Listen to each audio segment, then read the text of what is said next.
اعوذ باللہ من الشیطان الرجیم بسم اللہ الرحمن الرحیم الحمدللہ رب العالمین والصلاة والسلام علی اشرف الانبیاء المرسلین نبینا سیدنا بالقاسم محمد اللہم صلی علی محمد وعلی محمد وعجل فرج وعلی آلہ طیبین الطاہرین المعصومین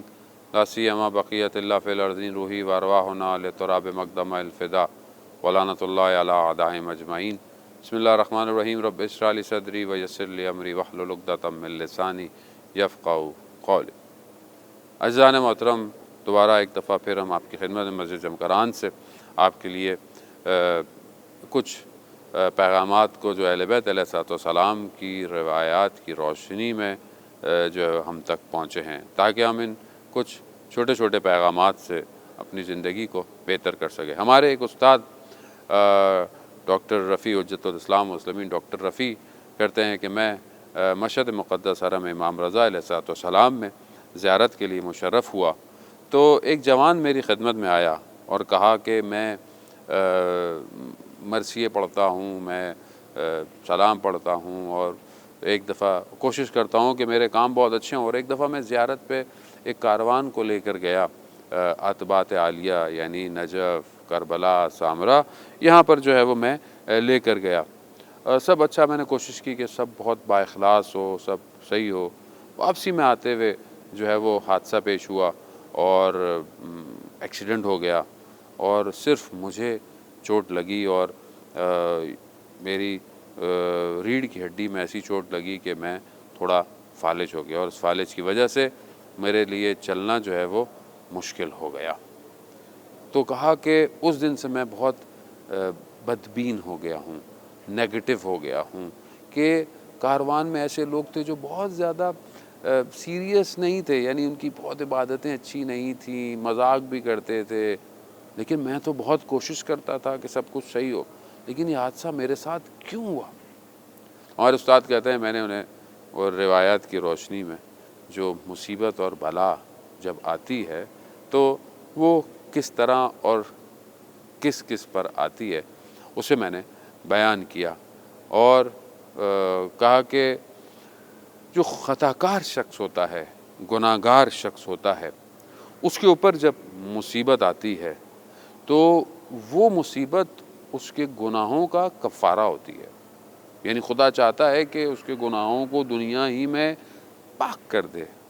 یا اس کو بعض اوقات انسان خطا کرتا ہے، غلطی کرتا ہے، اسے خدا چاہتا ہے کہ اس کو یہاں پر بھی اس کے عمل کا جو ہے وہ ریفلیکشن دکھائے، کہ دنیا کے اندر بھی، کیونکہ بہت سارے لوگوں کو دنیا میں بھی عمل ہوتا ہے، لیکن اگر آدمی خطا کرتا ہے اور اگر اس کے بعد کے یہیں پر اس کو مشکلات آ کر اس کے کاموں کو حل کر دے تو اس کے لیے آخرت میں آسانی ہو جائے گی۔ لیکن بہرحال انسان کے لیے ضروری بھی ہے کہ انسان کو خوف خدا ہونا چاہیے، کہ انسان سے اگر کوئی خطا ہو رہی ہو اور غافل ہو خدا نخواستہ، تو خدا کی لاٹھی بے آواز ہے، کبھی بھی کسی پر آ سکتی ہے۔ دنیا کے ظالم حکمراں یا جو بھی لوگ ظلم کر رہے ہیں وہ یہ سمجھتے ہیں کہ شاید ان کو یہ خدا نے ڈھیل بھی دی ہوئی ہوتی ہے، یقیناً ان کی پکڑ اس دنیا اور آخرت میں سب سے زیادہ ہے۔ تو یہ پہلی چیز ہے کہ جب کوئی مصیبت آتی ہے اگر کسی خطا کار شخص پر، گناہ گار کے اوپر۔ دوسری، جو مومن ہے اس کے اوپر جب خدا کوئی مشکل یا پریشانی کو دیتا ہے تو خدا اس کا امتحان لیتا ہے، خدا اس کے درجے کو بلند کرنا چاہتا ہے۔ خدا چاہتا ہے کہ میں مومن کو مقرب رکھوں۔ عزیزان محترم، بعض اوقات زندگی میں ٹھوکریں انسان کو بچاتی ہیں، یہی ٹھوکریں بعض اوقات ہم سمجھتے ہیں، کیونکہ انسان بعض اوقات سمجھتا ہے کہ میرے ساتھ کیا ہو گیا، ہو سکتا تھا کہ خدا اگر مجھے میرے حال پہ چھوڑ دیتا تو کہیں عجب، کہیں ریاکاری آ جاتی، کہیں انسان جو ہے وہ غافل ہو جاتا، بعض اوقات انسان سے کچھ چیز چھنتی ہے، کوئی تکلیف پہنچتی ہے تو انسان خدا کی بارگاہ میں گڑ گڑاتا ہے، گریہ کرتا ہے، اس کی بارگاہ میں اسے توفیق ہوتی ہے کہ وہ سجدہ ریز ہوتا ہے، اسے مانگتا ہے جو چیز اس کو چاہیے ہوتی ہے۔ انسان ان چیزوں کو، ان اشاروں کو اپنی زندگی میں سمجھنے کی کوشش کرے۔ بعض اوقات خدا کچھ لے کر انسان کو چاہتا ہے کہ اس کی طرف متوجہ ہو، بعض اوقات خدا انسان کو دے کر بھی چاہتا ہے، لیکن یہ مشکلات سپیڈ بریکر ہوتی ہیں ایک مومن کی زندگی میں۔ اسی طرح خدا اگر اس کسی مشکل کو اپنے اولیاء پر ڈالتا ہے تو خدا اسے ایک امتحان میں لے کر آتا ہے اور اس امتحان سے اس اولیاء خدا کو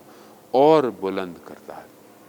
آیت اللہ نخود کی اصفہانی کے شاگرد بیان کرتے ہیں کہ میں مشہد مقدس میں استاد کی خدمت میں تھا، میں نے دیکھا استاد گریے کر رہے ہیں۔ میں نے کہا استاد گریہ کیوں کر رہے ہیں؟ کہا کہ جو مجھے خدا نے میرے درجے کو بڑھا دیا ہے۔ کہا بڑھا دیا ہے تو اس میں خوش ہونا چاہیے۔ کہا نہیں، جو میرا پچھلا درجہ تھا اس پر جب کوئی میرے پاس آتا تھا تو میں ان کے حق میں دعا کرتا تھا۔ اس کی کوئی پریشانی ہوتی تھی، کوئی بیماری ہوتی تھی، کوئی مشکل ہوتی تھی، میں دعا کرتا تھا اور وہ مشکل پریشانی اس کی دور ہو جاتی تھی۔ جبکہ اب جس درجے میں آیا ہوں، اس درجے میں مجھے پتہ چلا ہے کہ وہ جو اس کے اوپر مشکل و پریشانی تھی وہ خداوند متعال کا فضل و کرم تھا، اور میں دعا کر کر اس کی طرف سے اس کے اوپر سے اس فضل و کرم کو، اس رحمت کو ہٹا دیتا تھا۔ عزیزان محترم، اولیاء کی زندگیاں دیکھیں، ائمہ علیہ السلام کی زندگیاں دیکھیں، کتنی مشکلات آئیں، کتنی پریشانیاں آئیں۔ خود سید الشہداء امام حسین علیہ السلام پر کتنی مشکلات آئیں، لیکن کیا امام کی چہرے پر کبھی کوئی ایسی چیز محسوس ہوئی؟ کبھی کوئی نہیں، کیونکہ جانتے تھے کہ یہ خداوند متعال کی طرف سے ایک امتحان ہے اور ایک ایسی رحمت ہے کہ خدا اس کے ذریعے سے سید الشہداء کو ایسا ایک مقام عطا کر رہا ہے کہ امام حسین سفینۃ النجات بن جائیں گے، اور نہ صرف اپنے زمانے کے لیے بلکہ قیامت تک کے لیے لوگوں کو نجات پر لے کے چلے جائیں گے۔ خوب یہ مشکلات، یہ زندگیاں، استاد کہتے ہیں، میں نے بس اسے یہ کہا اور اسے کہا کہ زندگی میں انسان کو پازیٹیو ہونا چاہیے۔ ہم بھی اپنی زندگیوں میں دیکھیں، یقیناً آپ کے اطراف میں بہت سارے ایسے لوگ ہوں گے کہ جو مختلف مشکلات کے اندر، چاہے ہو سکتا ہے صحت ہو، بیماری کا امتحان ہو سکتا ہے فائنینشل ہو سکتا ہے اولاد کا اور ہو سکتا ہے زندگی کے اور معاملات کا ہو۔ ہمیں خدا کا شکر ادا کرنا چاہیے کہ خدا ہمیں امتحان میں ڈال کر اپنی طرف متوجہ کرنا چاہ رہا ہے۔ بعض لوگ کہتے ہیں کہ ہم نے ہر جگہ نمازیں پڑھ لی، ہم نے سارے عمل کر لیے، ہم نے ساری دعائیں کر لیں، ہم نے سارے وظیفے کر لیے، مگر ہمارے کام انجام نہیں ہوتے۔ خدا کا شکر کریں، اسی بہانے ہم اس کی بارگاہ میں سجدہ ریز تو ہیں، اس کی بارگاہ میں جا نماز بچھا کر، کم ہاتھ میں تسبیح لے کر کم از کم کچھ عمل تو انجام دے رہے ہیں۔ خدا کے لیے کسی کام کو انجام دینا کوئی مشکل نہیں ہے، مگر خدا چاہتا ہے کہ میں اپنے بندے کو اپنے قریب رکھوں، اس سے بندگی اور عبودیت جو ہے وہ اس سے میں دوں۔ خدا بہانوں سے ہمیں چھوٹی چھوٹی مشکلات میں متوجہ کراتا ہے۔ خدا کا شکر ادا کریں، اگر خدا دستخط دے کر کسی نہ کسی طریقے سے ہمیں اپنی طرف بلاتا ہے تو ہم غافل نہ ہوں۔ بعض اوقات ہم مشکلات پریشانیوں میں نیگیٹو ہو جاتے ہیں اور ادھر ادھر دروازوں کو کھٹکھٹانے لگتے ہیں، جبکہ ساری عزت خدا ہی کے پاس ہے، خدا ہی کی طرف ہے۔ ساری دارائی، سب کچھ جو دیا گیا ہے، ملنا ہے، سب کا احاطہ خداوند متعال کے پاس ہے۔ اسی کی بارگاہ میں آئیں، اس کی بارگاہ چاہے تو ایک لمحے میں مشکلات کو یا اس مشکل کے احساس ہی کو ختم کر دے، اس چیزوں ہی کو ختم کر دے۔ کس طرح اس نے اپنے انبیاؤں کو امتحانوں میں ڈالا ہے۔ حضرت یوسف کو کنویں کے اندر، حضرت ایوب کے اوپر کتنی مشکلات آئیں، کتنی مشکلات دوسرے انبیاء پر آئیں۔ رسول خدا صلی اللہ علیہ وآلہ وسلم خود ارشاد فرماتے ہیں کہ جتنی مشکلات میرے اوپر پڑی، کسی بھی نبی کے اوپر یہ مشکلات نہیں پڑی، لیکن بہترین ازواج پیغمبر فرماتی ہیں کہ ہم نے شب کی تاریکی میں رسول خدا صلی اللہ علیہ وآلہ وسلم کو دیکھا کہ وہ کس طرح خدا کی بارگاہ میں جو ہے وہ خاک پر اپنے رخساروں کو رکھ کر جو ہے وہ دعائیں پڑھ رہے ہیں، شکر خدا کر رہے ہیں۔ تو ان کی زوجہ نے پوچھا پیغمبر صلی اللہ علیہ وآلہ وسلم سے کہ آپ تو نبی ہیں، آپ کو اس کی کیا ضرورت ہے؟ رسول خدا فرماتے ہیں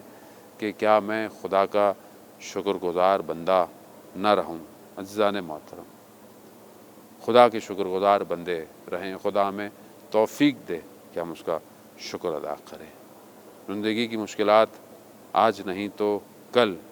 گزر جائیں گی۔ یہی شکر جو ہے یہی نعمتوں میں اضافہ کرے گا، یہی شکر جو ہے وہ اس کی طرف بڑھنے میں ہمیں اضافہ کرے گا۔ خدا کا قرب حاصل کریں، خدا کی بارگاہ میں اپنے آپ کو حاضر کریں، گڑ گڑائیں، مناجات کریں۔ الہی لا تعذبنی من عقوبتک، پروردگار مجھے عذاب کے ساتھ ادب نہ سکھا۔ اپنا خیال رکھیے گا۔ خدا حافظ۔